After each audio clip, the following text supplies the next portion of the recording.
The views and opinions expressed within the video content found on the Indie Comics Network are those of the speakers and do not necessarily reflect the views or positions of the Indie Comics Network or its sponsors.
What is up, lovelies? It's another Sketchy Saturday.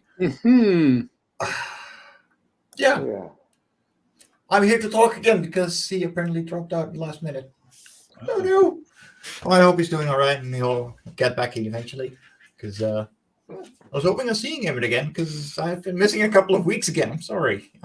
I'm a busy man. Anyway, let's go around the room. What has everyone's week been like, and what are we working on today? Let's start with MarV. Greetings, sinners. This week has been, day job in trying to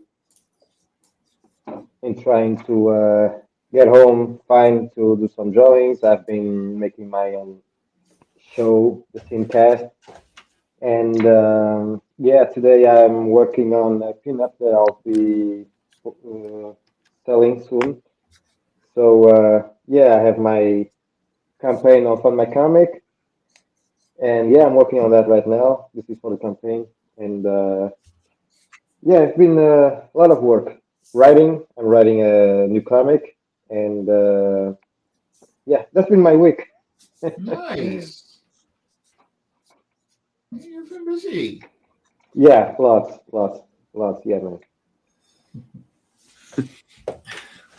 Well, John, what are you working on today?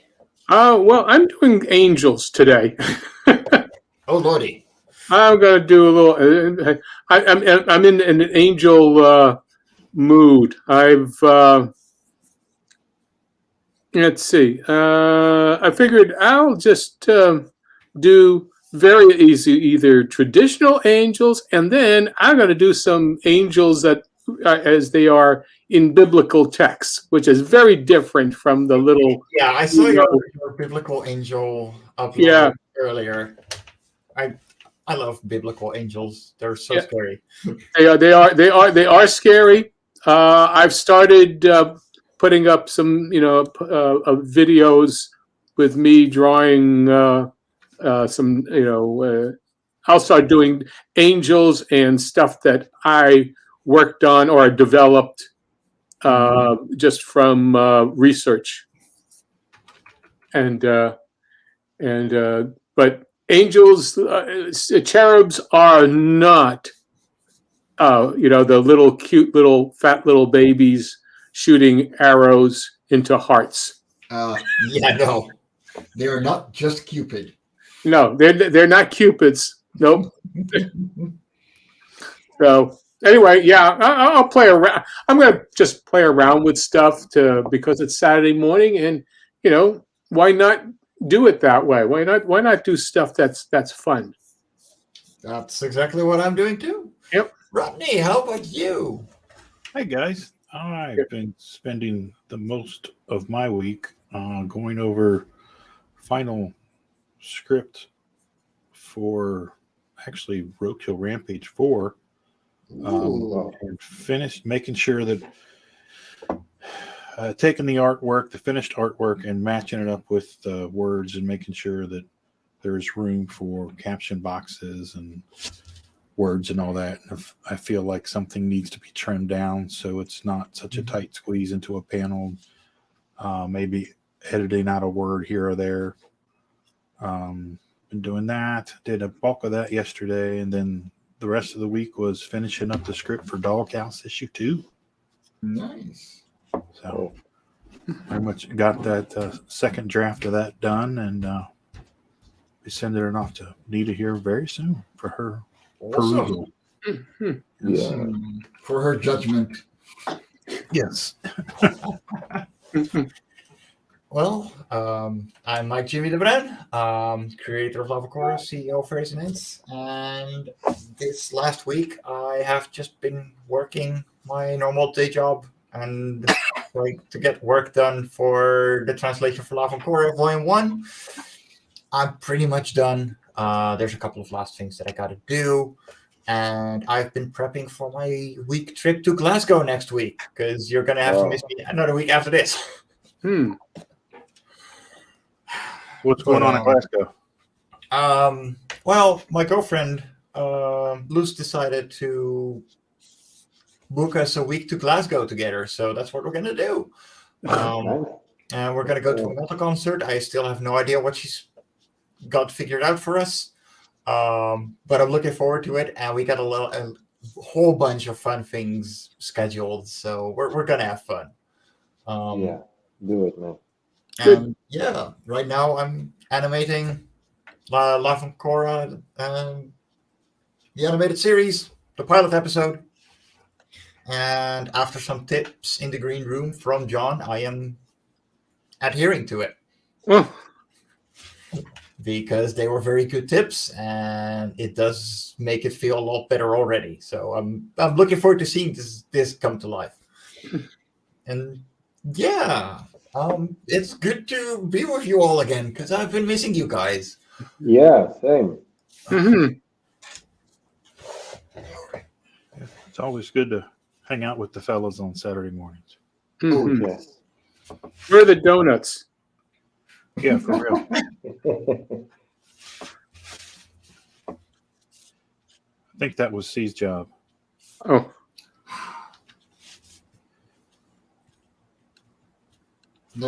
Yeah. Reliability is not something known to artists. That's why we're comic creators. There you go. So what are the cons, Mike? Because last time we talked to Rodney, he gave us his opinions on how things are going there. So what's your opinion on your side? So cons are getting harder, and like 2 weeks ago was the first time in half a year that I did a decent run at a convention. Big part thanks to Luz, who came along. She knows how to sell things, and I love it. But yeah, like it's always hit or miss. And there's been a lot of shows where last year I did really great on, and this year, 2 years ago I did really great on, but last year I did awful on, and the other way around. So yeah, like you don't know what you're gonna get until you're there. But generally, as long as you don't look over to the table next to you, especially when you're going to comic collectors cons where they're browsing through boxes and boxes and boxes, and have no intention to look at new things by new creators, because I go to those. Like on average, yeah, I'm doing pretty decently. But then again, I have a really big roster of things that I publish, which help. But generally, like, yeah, conventions are getting more expensive. They're getting hard. They're getting less visitors nowadays, I've noticed, at least for the smaller ones. But generally, just, yeah, take it as it is and just put your best leg forward, because nobody's going to do it for you. You know, it's a rough game. Simple as that. So let me ask you this, Mike. Do you find that if you are really engaging with the crowd and you stand up and you push your wares, that you can move the stuff fairly easy? It depends. So, yes and no. On one hand, yes, if I stand up and I'm engaging and I care and you know, I'm actively talking to people, it brings a lot. It keeps people more in attendance. You know, it keeps them staying. It keeps them at your booth, and it keeps them engaged. And meanwhile, you know, you're browsing and you're showing them the art. On the other hand, that's something that I prefer to do when I'm solo.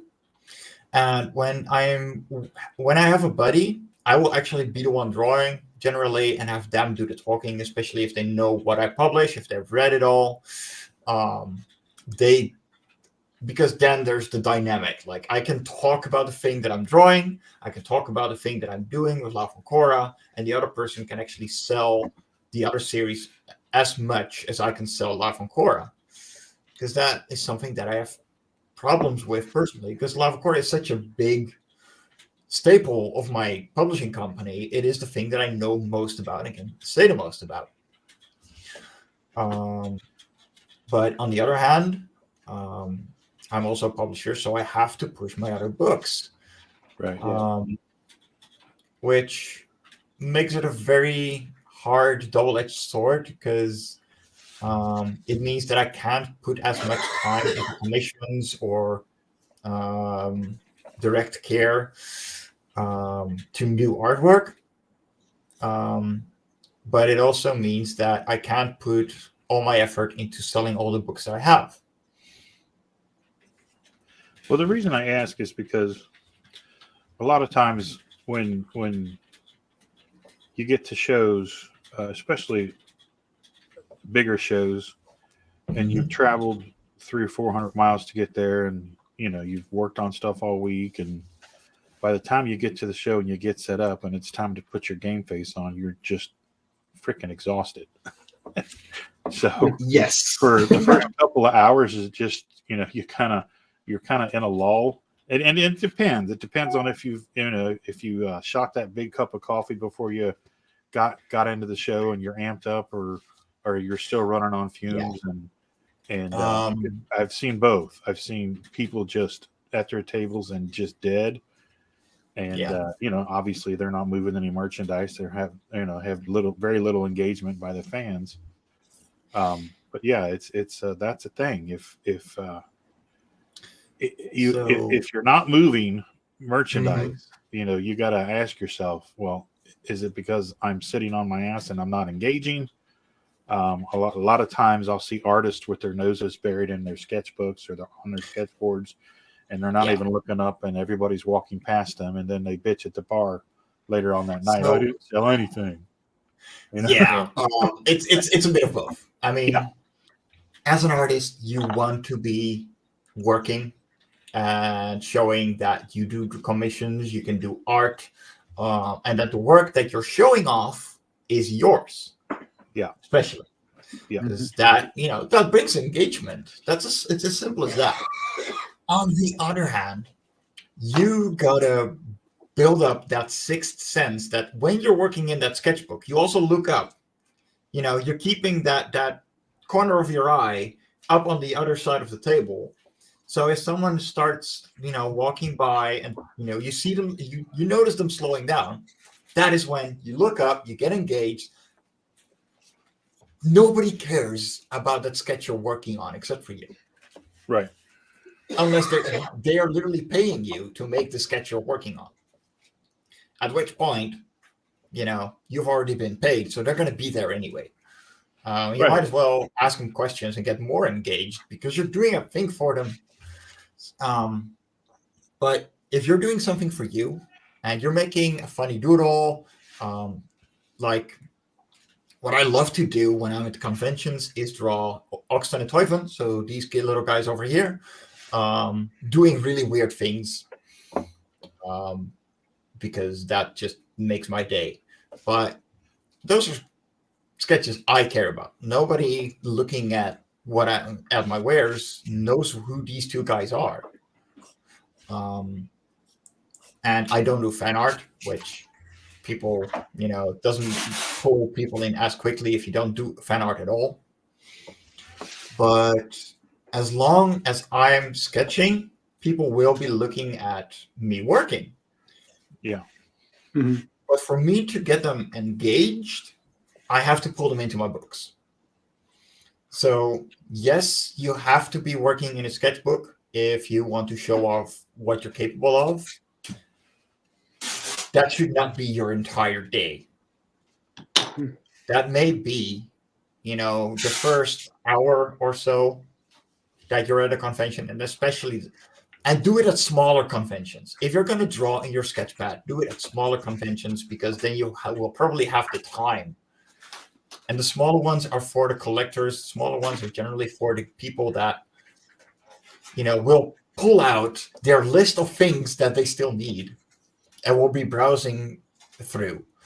And you want to be on that list. Like, you want to get on that list, which means you got to push out a lot of work. But for the bigger ones, if you actually have the time to sit down and draw, if you're alone on your booth, then either you don't have work that is worth their time, or you're not engaging enough. Right. Because as long as the row where you're standing in is filled up, you are supposed to be going like hotcakes. Right.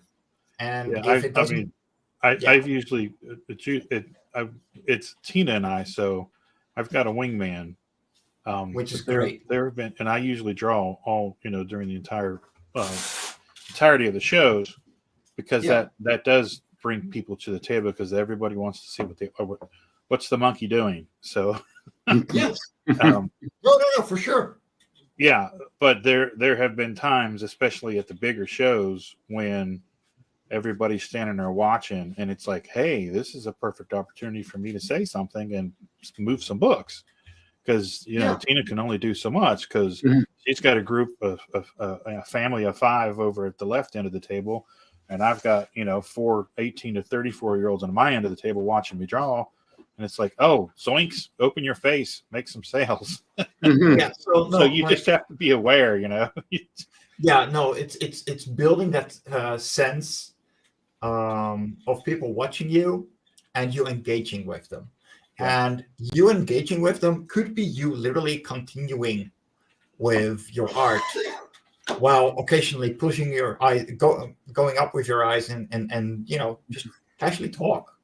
Listen to these people. Like, they're nerds. They got a life story like you wouldn't believe, and they want to tell you, even if you don't want to care about it. Yeah, and I'm always conscious of, the times when I was on that side of the table and my experiences with the artists. Oh yeah.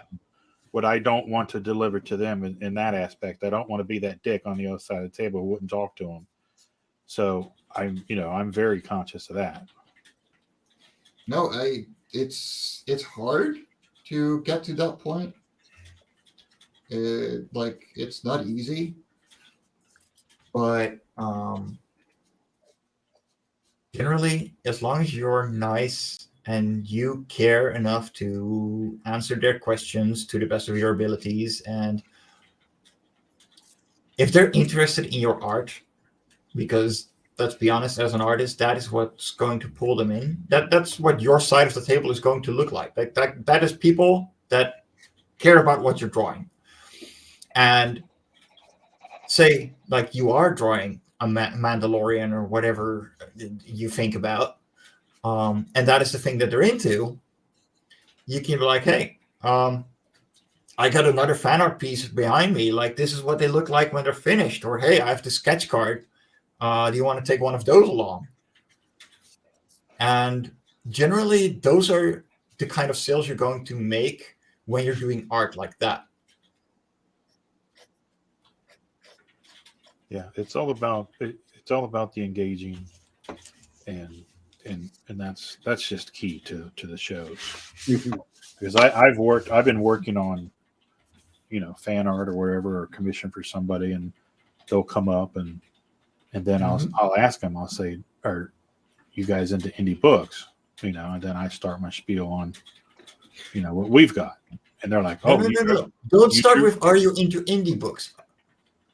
What kind of adventures are you into? Give them something that they have to think about.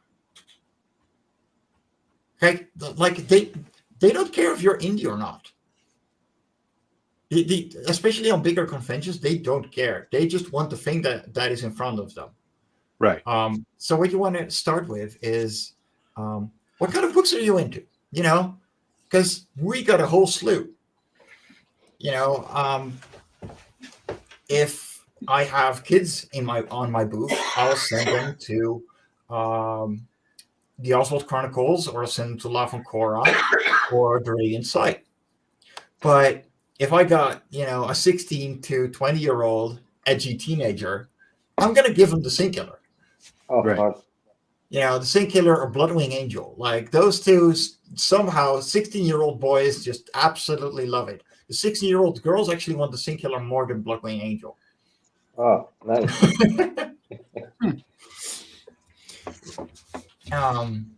And then, you got your furries, so I got Tall Tales and the Oswald Chronicles and a little bit of La Foncora, but it's getting in between all of those.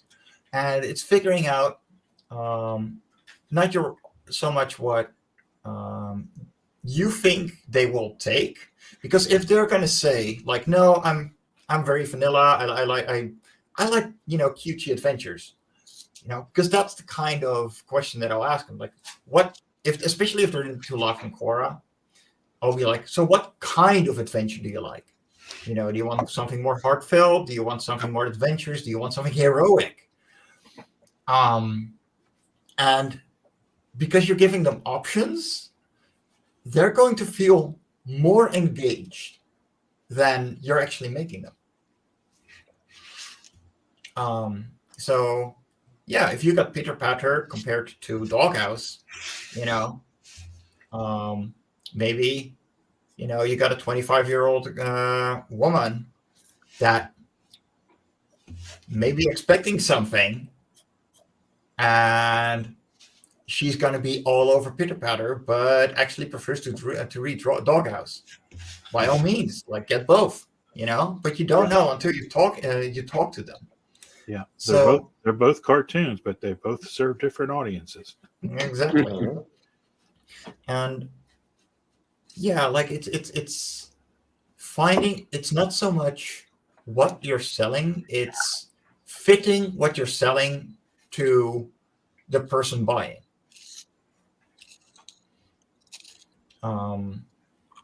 Like, you're not going to sell a vacuum to a single dad, but you're definitely going to get to try and sell it to a housewife that from the 1970s, like, you wouldn't believe how well it works, etc., etc. You still find them at the markets here. It's hilarious. But yeah, like because you have such a wide variety too, and you do more than just drawing, you can definitely engage a lot of people very intimately just by asking them what they like, because people like talking about themselves. Oh yeah, It's the word. and I love the engagement. I love talking Oh to yeah. people.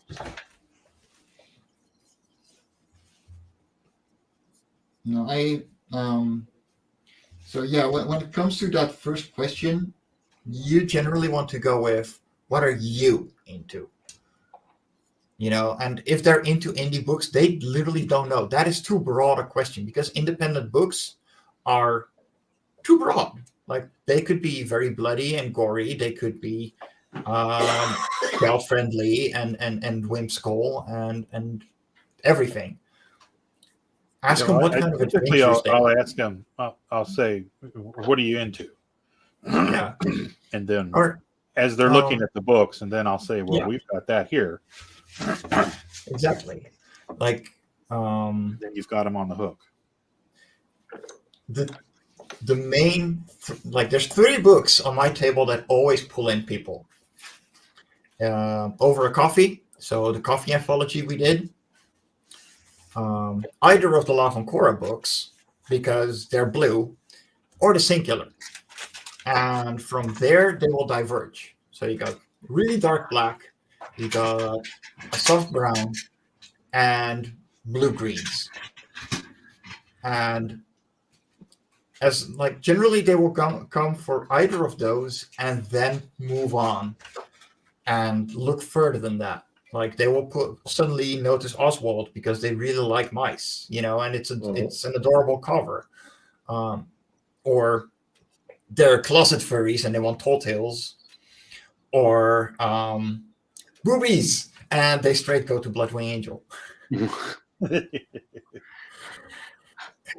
But has anybody ever shouted "boobies" as soon as you when they saw that? yes, actually they have. Oh yeah, I've heard that many times. Oh yeah. Especially in those 18 to 34-year-olds. Yes. That age category is just one big amalgamation of everything. They will buy the weirdest things from you, and they don't care. They're at that age where they're, the age of discovery, and they're discovering what they like, and then they're discovering new things that they like. People. Oh, yeah. I mean, for years, I was Marvel DC until I got, into my early 20s and was out doing my own thing and going further and further away from home. And there's this and there's that. Oh, cool. I mean, there were indie comics, underground comics here in Cincinnati, but the access to them was very limited. But when you went to Chicago or you went to Detroit and you saw all these shows and saw all the other stuff that was available, then all of a sudden your reading palette grows tremendously. That's what happened to me, and I know that's what happens to a lot of 18 to 34-year-olds. It's that journey of discovery, and you're realizing that, okay, I do like superheroes, but I also like crime noir, and I also like, street level detective stories or gun violence and whatever, you name it, they're going to be into it. And that's the thing too. Like, you don't know what someone likes, and people like a lot of things at once. And sometimes they're going to buy something completely opposite of what you expect from their appearance. And you just gotta accept it. Like, yeah, no. Like, I had one lady who, like, I literally had a golf girl walking up, and I was like, yeah, she's gonna buy the Singular. No, she went away with Oswald. Yeah, that's the funny thing too, is because you think that they're gonna buy one thing and they're totally into something else, and it's like, hey, that's cool. Yeah, and that's the thing too. Like, once you get that engagement, like, you can push them towards what they actually like, because you do have variation. So you can show them more than just the one thing. And as long as you got that, you're miles ahead of most people. Yeah, and the funny thing is, those one or two times when you've got the goth girls coming up to the booth, and you're expecting them to buy Unchained or Roadkill Rampage, and they look and they squee at Pitter Patter. Yeah, really. A little girl comes out from underneath all the makeup, and they buy both issues of Pitter Patter, and they walk away bouncing up and down like an 8-year-old girl. Yeah, no, I got a cat book.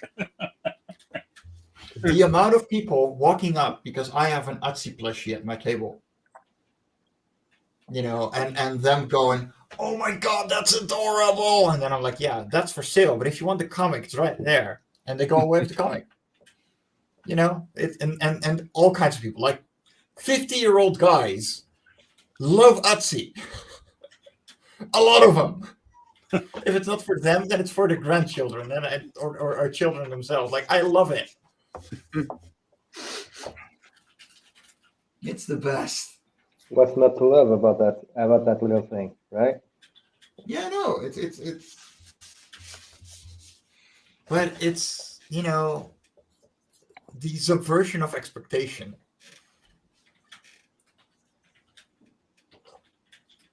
Yeah, people don't. You can't. Some people, if they will allow themselves, they're back to being 5 years old. Mm-hmm. Oh yeah. And honestly, you can't blame them. Yeah. Well, I mean, I'm the same way. If I find something, I'm a 6 foot 300-pound guy. Nobody would expect that I love cute little fluffy animals. And I love the cartoony art styles and stuff like that. So if I find an artist that Jay Foskett, he's an incredibly amazing cartoony artist. And I love his stuff, so I gravitate more towards that. And then I find that and I get that and I move on to, okay, now where can I find some Hellboy books? But that's what I'm saying. Like, people like a lot of things at once. Yeah. It's never a one-track thing. And sometimes they're just in the mood for something completely different. In the same way that people don't just listen to one type of music. And if they do, they're lying. Yes. Yep.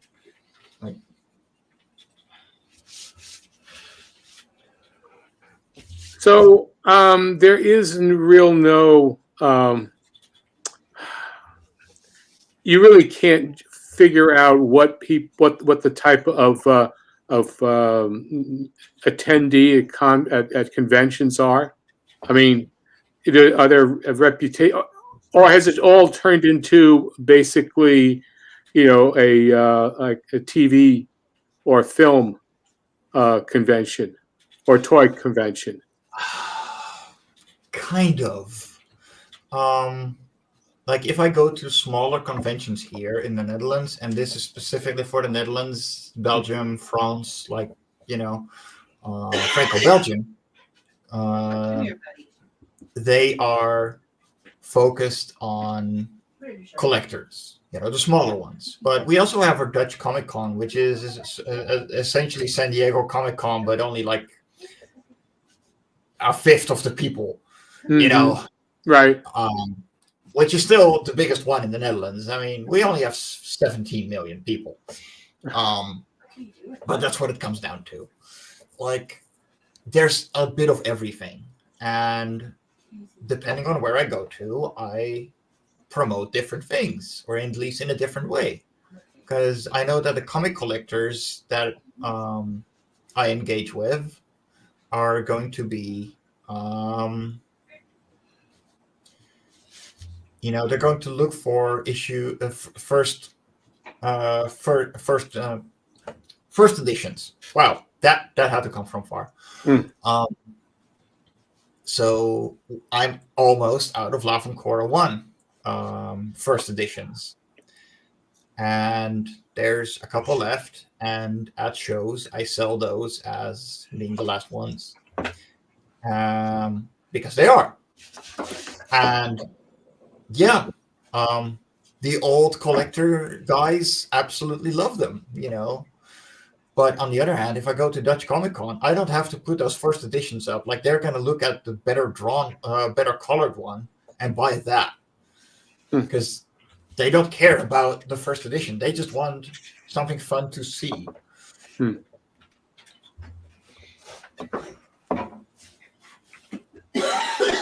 So does everyone must have first edition mentioned in the books, or second edition, or whatnot? No, think you it's not? don't. But if you make an actual second print of a book, it's generally appreciated. Yeah, because a couple of weeks ago I was talking to a collector and he was very confused why Arrow and Fairy and Ants were publishing the Sim Killer, and why I didn't had any kind of reference about why it doesn't have mentioned that it's a first edition. I said there's no problem with that, because everybody knows that Arrow Comics 4.0 is from 2022, and Fairy and Ants had in the same year the same book. So if I'm going to make a second print, or Mike or Randy, they will mention it in the book. So there's in collector. If you're a collector, you don't have anything to tell you otherwise, because it's going to be mentioned. So there's no confusion in there, right? Yes. If I'm doing a second print run, it will be in the book. Yeah, that's what I said. Because it's not confusing in any way. So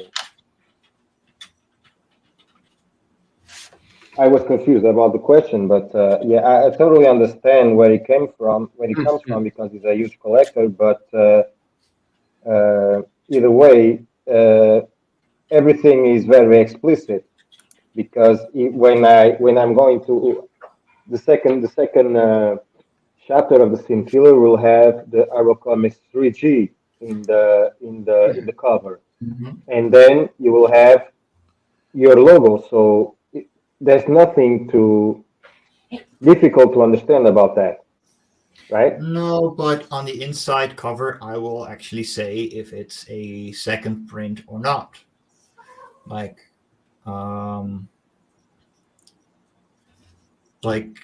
the version I have is from 2023, first published Arrow Comics 2022.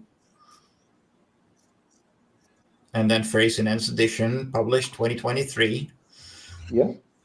There's nothing confusing about that. No, but as long as you write it down, I mean, that helps.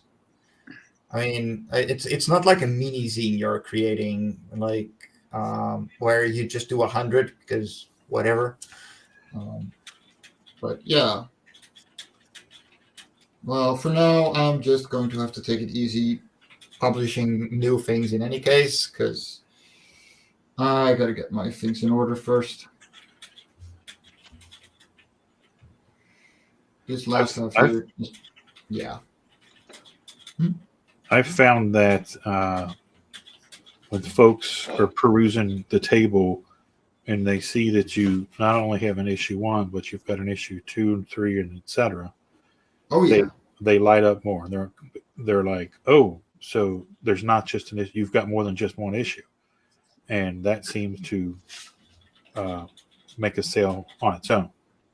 Yes. If you have more than one issue of a series laying down, or just more than one book in general, that is going to give you a lot more credibility, because most indie creators can't count to 2 for some reason. Mm-hmm. Yeah, and I've actually had people tell me that, oh, good, it's not just one issue, and then we'll see issue 2 in 5 years. Yeah. Yeah.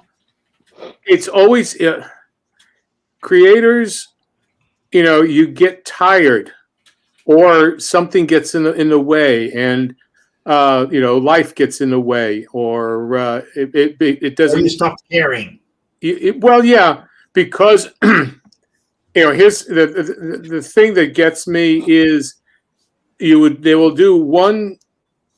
There's always the setup issue. Okay. Yeah. And that's the first one. And you put a lot of effort and time into it, but you don't know where you're going after that. No. A lot of times that's what it is. That I'll see how this goes and I can develop it. Well, you have to have a there that you're going to. If you don't know where you're going and you can't lead the reader or give them some feeling of, oh, I know where I'm setting up something for you to go on the next show, the next book. Well, and then if you don't bring the next one in a timely manner, and I mean like within 6 months or a year after you've done, even that is a lot of time. Yeah. Life on Korra 1 I made in 3 months. It's not my best work. It's not my greatest work. I look back at it fondly, going, I will never do it so quickly again. Comparatively, Love on Korra 2 took 1.5 years because I had no idea where to go from there. And yeah, like it's hard to count further and to continue a story, especially when you have a finished story as a pilot, as a start. Which is good, which is great, because at least you've done a complete story. Yes, it's a one-off, okay. And if it's completed, then you say, okay, well, that's good, and then allows you to, you see how well it's received, and just take the same energy and put into a second story. But a lot of artists are not writers. Writers need to know how to generate. There's a manner to generate stories, and if you don't have a concept that is a story generator, then it's a short story. Yeah, basically. And like that's why I don't write. Like I'm terrible at it. I completely admit that. I am terrible at fantasizing up stories. But I know that the things that I create inspire writers to make more. So I will happily let them make everything that I need, which is scripts. Be my idea machines, by all means. Interesting. Yeah, I find that I'm more of a writer than an artist. Well, I kind of blend the two.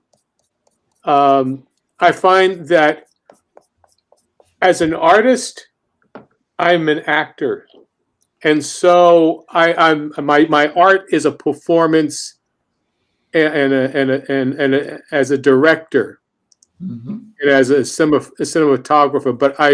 But I need to have the story first, and the characters, and what their circumstances are, and I need to know that first, and then a lot of the entertainment comes from the visualization as a film person,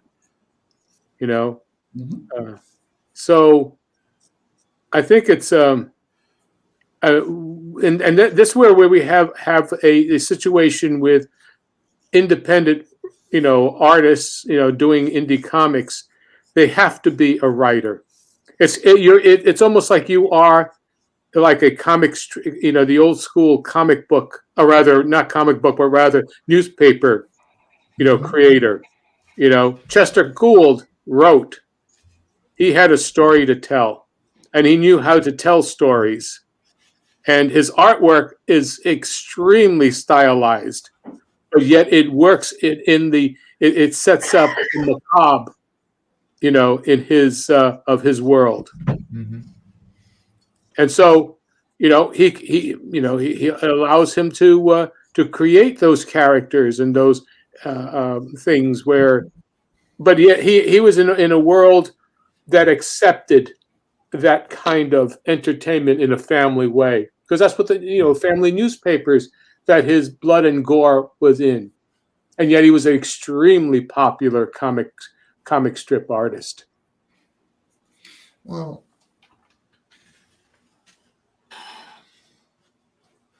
if you're going to create anything, and especially when it's supposed to have a storyline, you want to be able to at least know where you're going. And if you don't know where you're going, which is the biggest problem for a lot of creators, you don't know how to finish.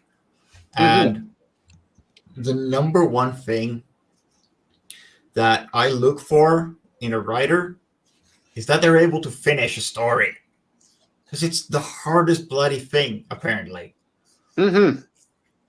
Well, you don't have to. You can have an ongoing story, but you still need to have a beginning, middle, and end to something.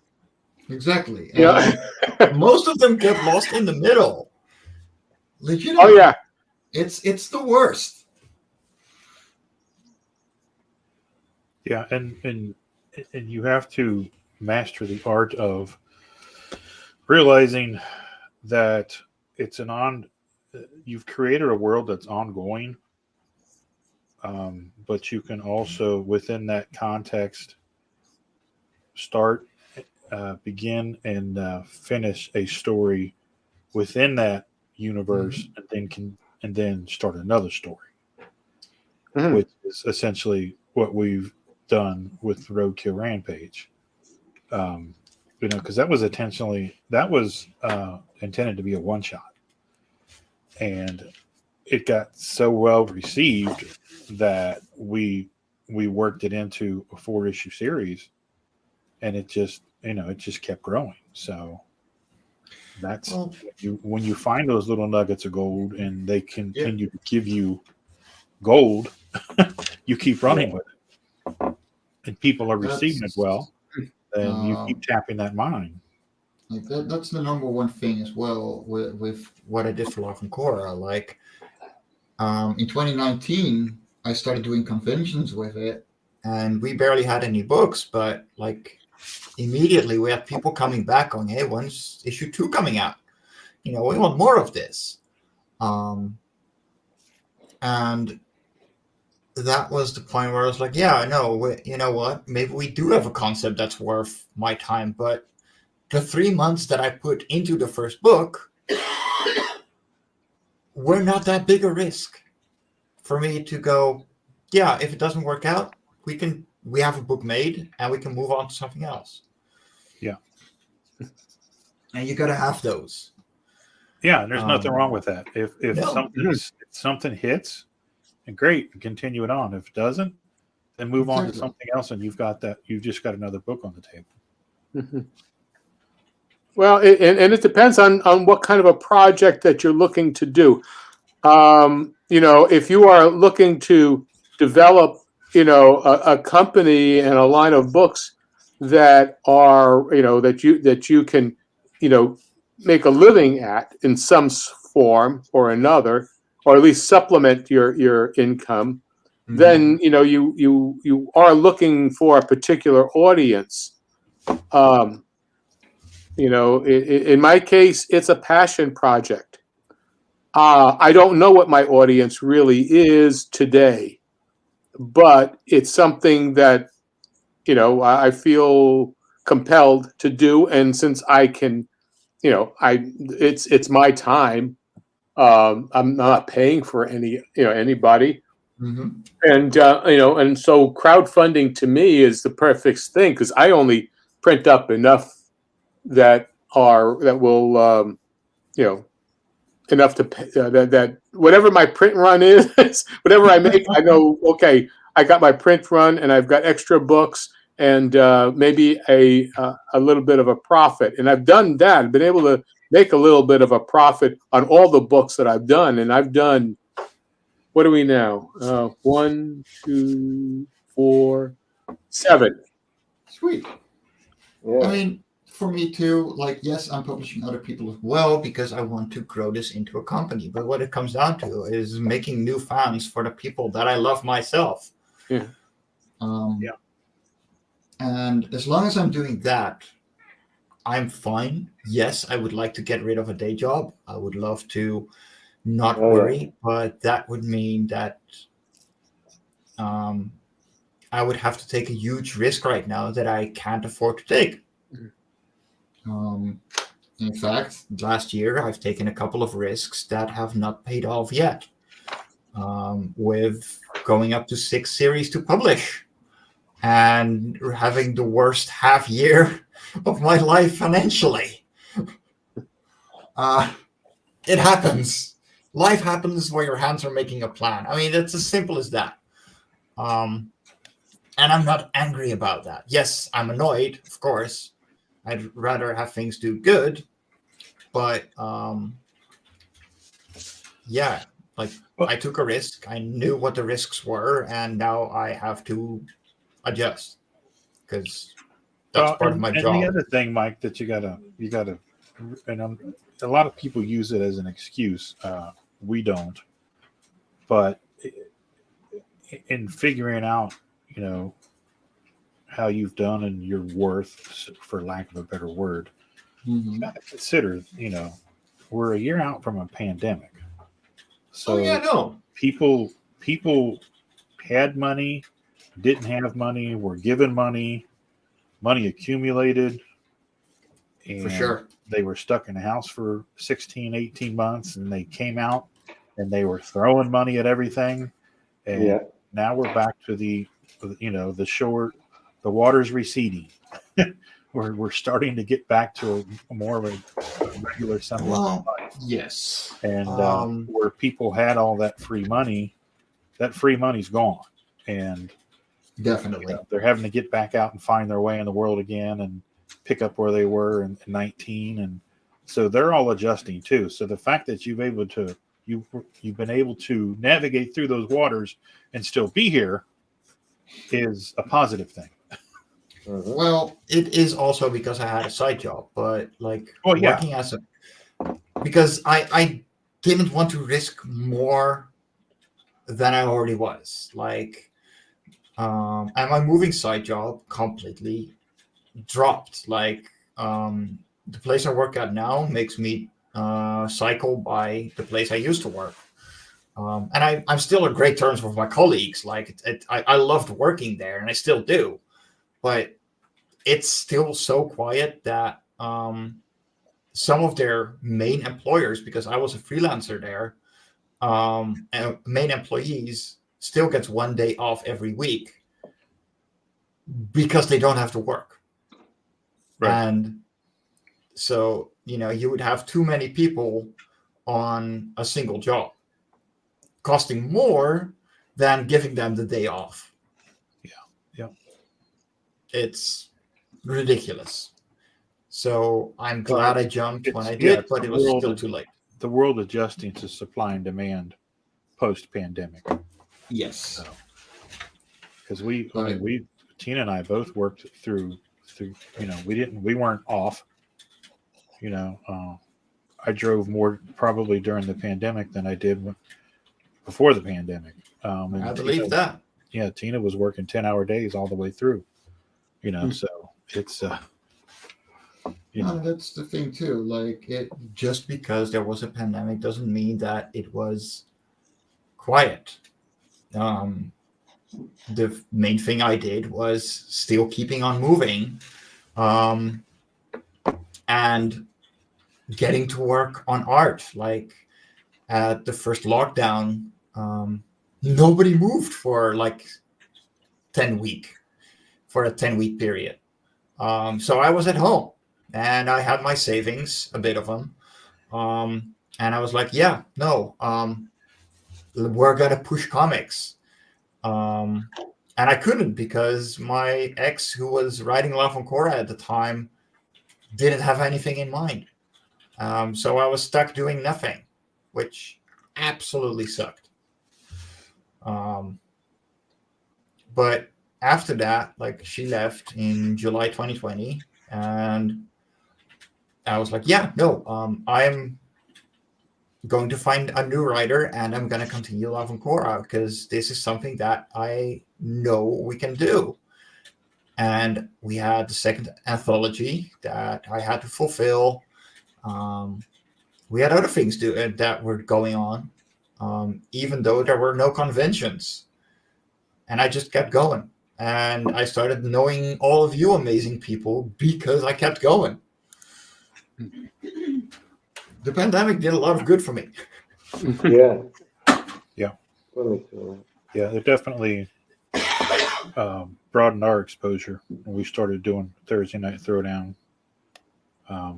We definitely found many new groups of people to associate with, which was good. Oh yeah, it's been incredible. I got no regrets about the last couple of years, because I made some very good business decisions, and I made a couple of bad ones maybe. But that's how you learn, and all of them accumulated mean that I have 17 books published. I mean, how many people my age can say that? Mm-hmm. Indeed. Mhm.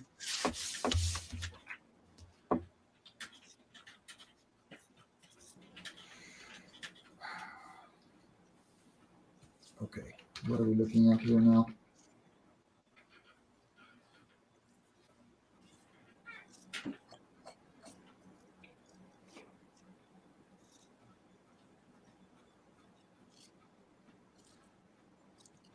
Oh, what do you think, John? I'm drawing a cherubim. Ooh. This is really what a cherub looks like. I approve. This is what a cherub looks like. It's not this, which is what they with the hallmark. Well, it comes from Raphael, but the idea of a winged, little baby, what have you, the fat little cherubs. This is one of the cherubs. They are basically a four-headed beast. Yep.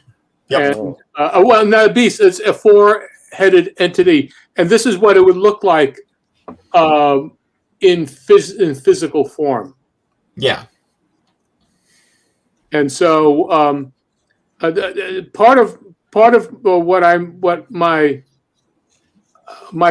new videos will be drawing these forms of angels, explaining a little bit short, 2-minute, 3-minute pieces, and showing as I draw the character, and then explain basically what the angel was. And there's a lot of it. I mean, being Catholic, I was exposed to a lot of guardian angel, Oh yeah. Ariel, and things of that sort. But just looking the research I did for Bloodwing Angel, I found all of the various angel elements within texts and things and books of that sort, which is very different from New Age angels. So I find this there's a lot to do, and I just find it interesting, and being able to do it, play around with that way, and Yeah, for I sure. think it's more informational for my little videos.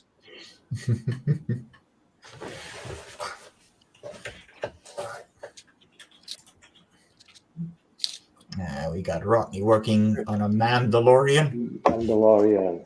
Yeah.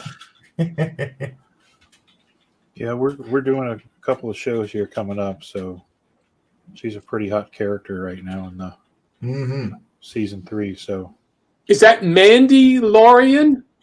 Exactly. this is actually Bo-Katan. She is a female. Well, that's what I'm saying. It's a Mandy Lorian. Mandy. She is a female trademark. We don't know what those look like. What are you talking about? We're nerds. Oh, that looks amazing, though. Amazing work. Really nice and clean. Rodney, is that another commission? No. No? No, Just for fun, right? it's just for print. But it is for sale. So. Ooh. Good. Well, we sold the Mandalorian piece that I did. So, everything's, unless it's stated that it's a commission, everything's always for sale. That is very good to know. Yes. Yeah. You can find all of this stuff on Linktree/Rodney Fyke. It's right there in the title. Go get it. And I will be coloring this digitally. Coloring digitally makes sense. So There are so many routes. Yeah. John is doing his angels. And Michael and you talk about I heard the name Uriel also. So this is my Uriel. My characters are not angels. They have angels' name, but they're all demons. But Of course. they are good demons. they hunt down bad people. So yes, this is Uriel. He's an undead. He was resurrected by Gabriel, and she's a cannibal, as you can see. This is one of the last panels of the first half of the second chapter. She will fulfill her revenge, and then she will take a beauty bath at the end with her rats. So yeah, that's what I'm almost done. I will finish this later. Maybe doing a scene-cast. Maybe I'll do a scene-cast later, and I'll finish it. And I'm having a lot of fun because I've not been doing inking like today, Yeah. But today I'm doing all these effects with a brush. So it's been fun doing this again and going back to traditional. So hopefully I have 8 more sheets like this one, and I'll do more. Also for sale, by the way. Okay. Well, no. I've been working on a jumping animation.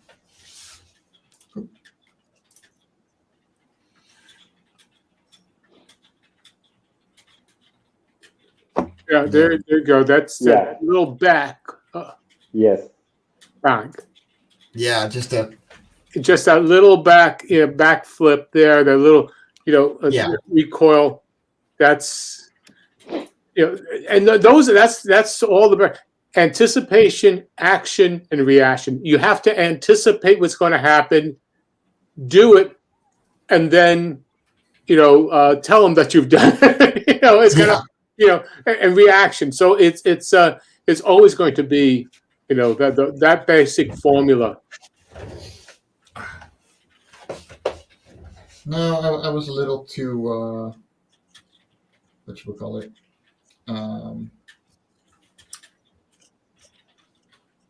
Easy on it, on the movement, which just didn't work out. You have to be you have to read it, and and then what happens is that actually what'll happen is that when you color it, it'll feel slower. Yeah. Let me see. So that being said, this one can go. See, here's another thing is when you this is animation a little bit. When you anticipate something like that, instead of it just being all on ones, okay, or on twos, when you stop something, it's like, for example, if you're on, if you reach the apex of a jump, hold it for 2 frames for a brief bit, and then land it. The same way with the anticipation, because you are squashing into, a back, hold it for, if you're on ones, that pose at the end, that's your key pose at the back for that. Leave it for 2 frames and then launch. Okay. Which one is that? That is that one.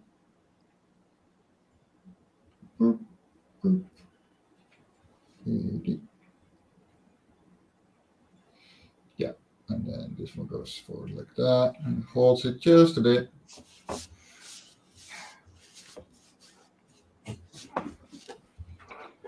Yeah, it's still a quick movement. It's supposed to be a quick movement, but the thing about it is that it then feels right. Yeah. Animation is not about, and that's the difference between anime and animation. Anime is still pose to pose, telling the comic book story. Yeah. Animation, you have to feel the performance.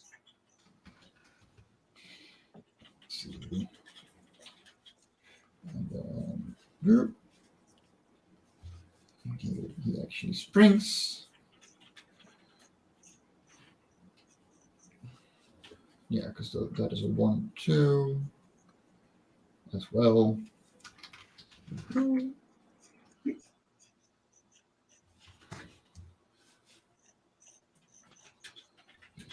So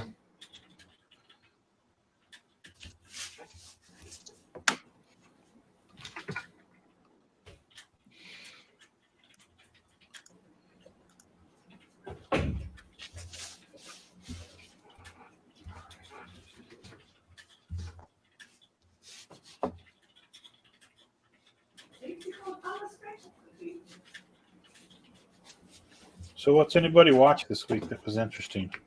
Anything good? Yeah, real good. Bull, an English movie, very simple, very grounded, simple story.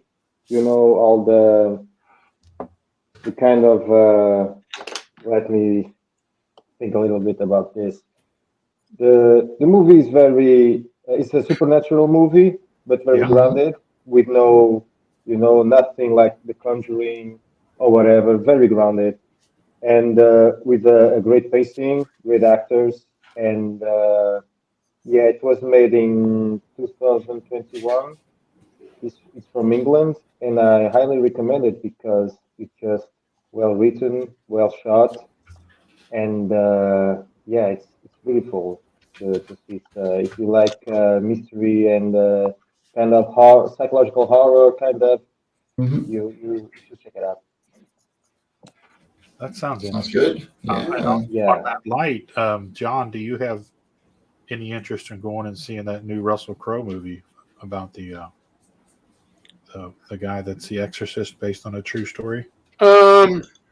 Not really. I remember seeing we saw The Exorcist, and that was a great movie, for that period for that element. I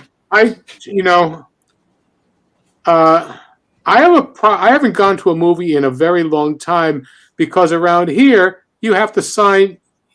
I don't like the new ways of selling tickets. Okay.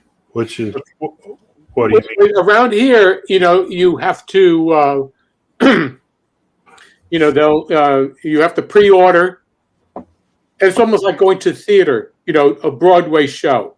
Mm-hmm. And if they are pre-selling their tickets and they only give you a certain place to that you can be in because somebody's already figured out where to buy the the best seats. Right. I just, that means that there's no spontaneity as to where you could go and be there. Today it's kind of like, okay, the last couple of times we tried to go buy tickets, the only thing available were the first 2 rows. Yeah. Well, I'm sorry, I don't care. It'll eventually be on HBO. Yeah. So, I've got, I really have, I do not like the way motion and also I don't want to hear people eating their ribs. Exactly. I'm there to watch the movie. I don't want to hear people's munching. It's hard enough when they had popcorn and stuff like that, but when they've turned it into a theater, I don't know, what was it? Dinner theater, But you used to, they would you had stopped eating, and then they put the movie on. So I'm old man talk. Sorry. No, I get it, because that's the thing now is you have to. I go with my nephew to go see the new Marvel movies, and they order everything online. All the tickets are purchased online. Tina and I saw a movie a couple of weeks ago, and I took my brother to see Shazam last week, and it was she ordered the tickets for us, a week in advance. So, no, I'm sorry. If I could see it Broadway, I can understand a live theater, and you could still even go there and get whatever's available. But there's no spontaneity anymore. Well, yes and no. Okay, so I'm way over on the other side of the pond, but here it just depends on what time you want to go to a movie. If you're going to go a Friday night, good luck finding a good spot. But if you plan ahead, and it doesn't have to be far, but like, hey, tomorrow I want to see this movie, you generally can get pretty decent spaces. Just don't go near a premiere or a prime time. No, this was a matinee, for crying out loud. A Saturday matinee or even a Sunday matinee. It's the fact of the matter. It's like airplane seating now.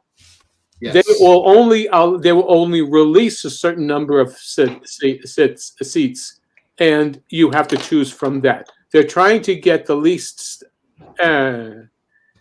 It's kind of like that's my objection, and also I can't. $12, $15 for a seat. Yep. Yeah. That's. I'm sorry. I'm on a fixed income, and I feel you. $30 for a seat. For a movie is too much. It is.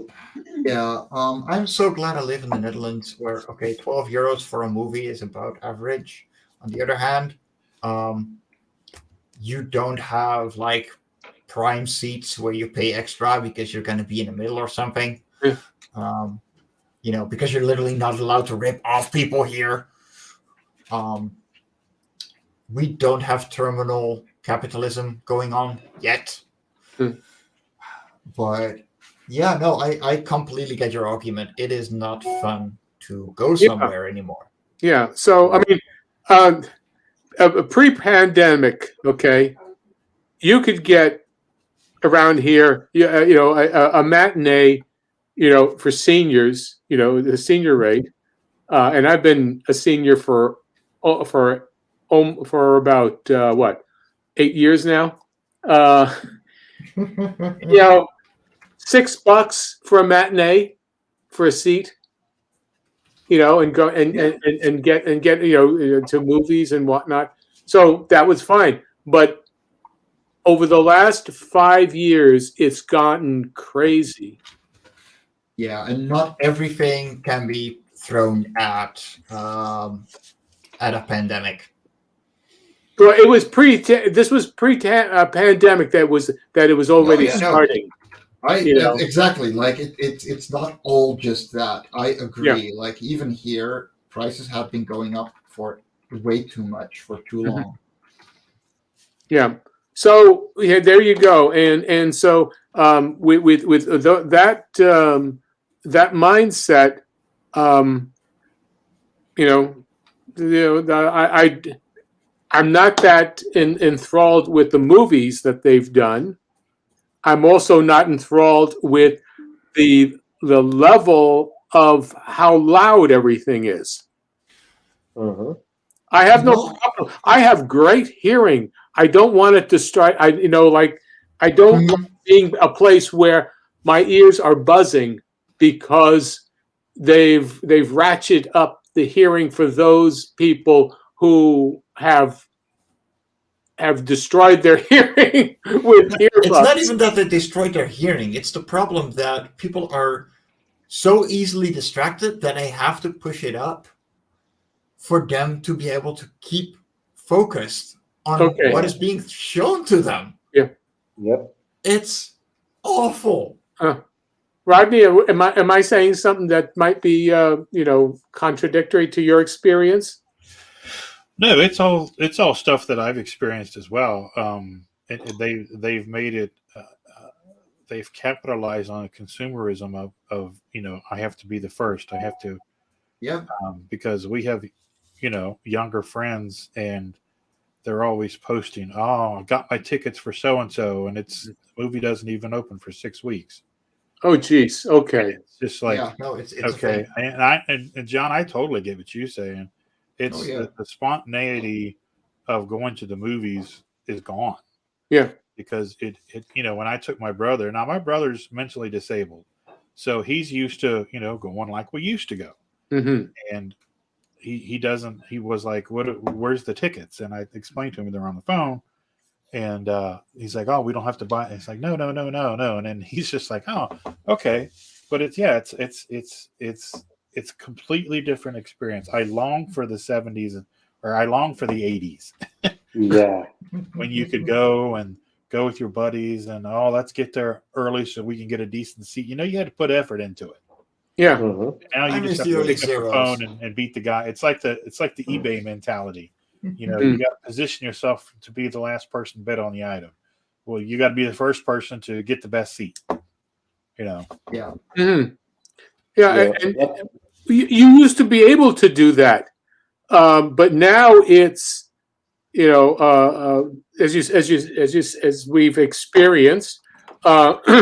There's no such thing as a spontaneity. You have to pre-plan it, and actually, the quality of movie is not aimed at me. No. Right. No. Yeah. That is the hardest part. Last time I went to a cinema was 2016, so I'm a little bit behind what is happening right now at the theater. But, I think I actually went people continue to be disrespectful. I went to the new D&D movie. It was great. Even as a non-nerd, you can have a lot of fun watching this movie. It's a very nice adventure flick. If you're a nerd and you know the older D&D stuff, you're going to have a lot of fun. A lot of fun. But yeah, like it is that, I made it to kind of a movie dinner date with my best friend going, yeah, let's go out for the night, and yes, we, registered, but we were 2 out of 8 people on a Wednesday night, which was great. But, well, sometimes there's not even a guarantee that you can get a seat next, with 2 seats together. Yeah, well, that's why if I invite if I want to go to a movie, Yeah. I try and not go on a prime time. I'm not going to go on Friday. I'm not going to go on a Saturday. I will probably do a Sunday morning or a Monday, Tuesday, Wednesday evening. Yeah. And you will have an empty cinema. The people, often your tickets will be cheaper because they're trying to fill it up. Mm-hmm. And it is just way more relaxed. Like, you don't have people, like you have the people, making reviews or the ones that are socially very awkward, so they don't say anything for 2 hours straight and just want to see the thing that you're watching. Great work. I love that. Like I'll go to a movie like that. If there's more than 20 people in a whole theater, then I'm pretty much done. Because I'm antisocial like that. Let me be antisocial. Yeah. Okay. Interesting. Well, I'm the opposite. I like a full theater because I like the feeding off the energy of the crowd. Mm-hmm. Well, there was a lot of energy last time we went to the cinema. Everybody was eating popcorn so loud, and that was impressive. That was very distracting. Oh man. It was the good popcorn. It hadn't been around for 24 hours, from yesterday. And getting kind of soft again. Nothing worse than soft popcorn. Mm-hmm. It's disgusting. Absolutely disgusting.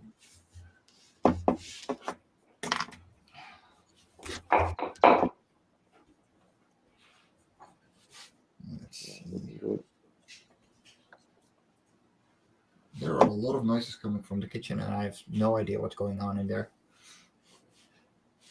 They're taking it over. No. Shelby is right here. So, yes, you.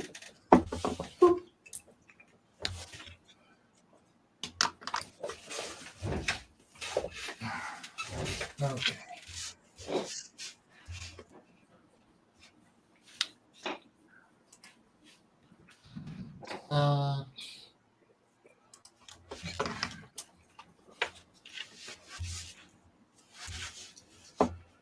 Yeah, because you can definitely see those. So did any of you guys get a chance to see the Kelly Jones on the show last Thursday night? No, Nope. Your Thursday night is my sleepy time. Yeah. Well into it, actually. Well, I would encourage you guys to go check the replay. Oh yeah. Because we usually stop at 9:30 and we went to 10:15. Oh wow. Yeah.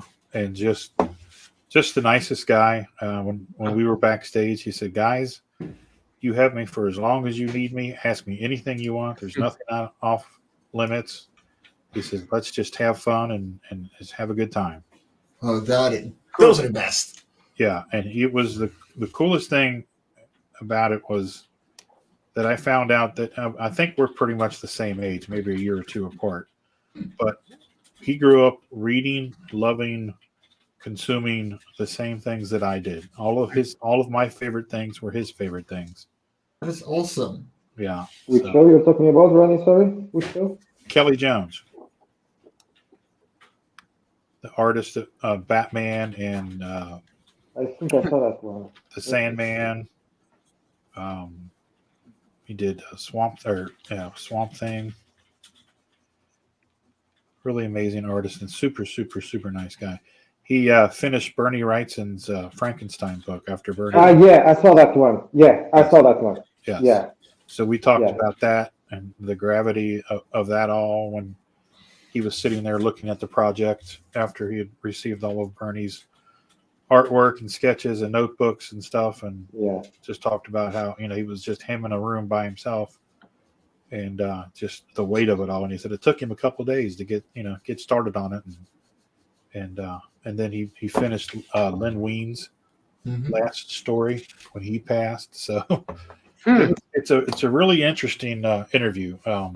Yeah. So, Okay, yeah. because I know you guys are into that sort of stuff, I recommend that you go listen to it. Okay. Oh, we are running up to the 1.5 hour, guys. Already. So let's tell people where we can find you. MarV. Yeah, you can find me here every Saturday.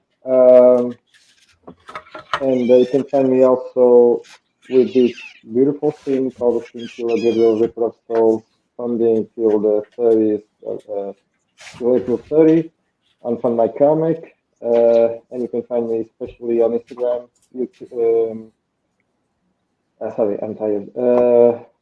Facebook, I'm not usually there. I post on Instagram and then it will share on Facebook. But you can hit me on Messenger if you want to know something about, I don't know, commissions or anything related to the Sin Killer.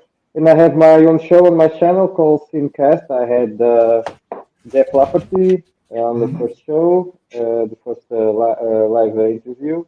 I had Rex too, from he's the creator of Devil Flyer, and you guys are obviously invited for coming anytime you want. And yeah, I'm doing my own stuff right now. I'm having fun, and I want to make more live drawings. So yeah, that will be fun. Have a great week. John, Rodney, where can people find you? Hey guys, you can find me here on the Indie Comics Network on Mondays now at 5:30 in the evening for Fyke It, Let's Draw, and you can find me as well Thursday Night Throwdown every Thursday night at 8 p.m. And you can find me on the Hasm YouTube channel or Hasm.com. It's HAZZUM.com. You can check out all of our books. You can find me at Rodney Fyke Art on Facebook, Instagram, and Twitch. Sweet. And that's where you can find good old me. John, how about you?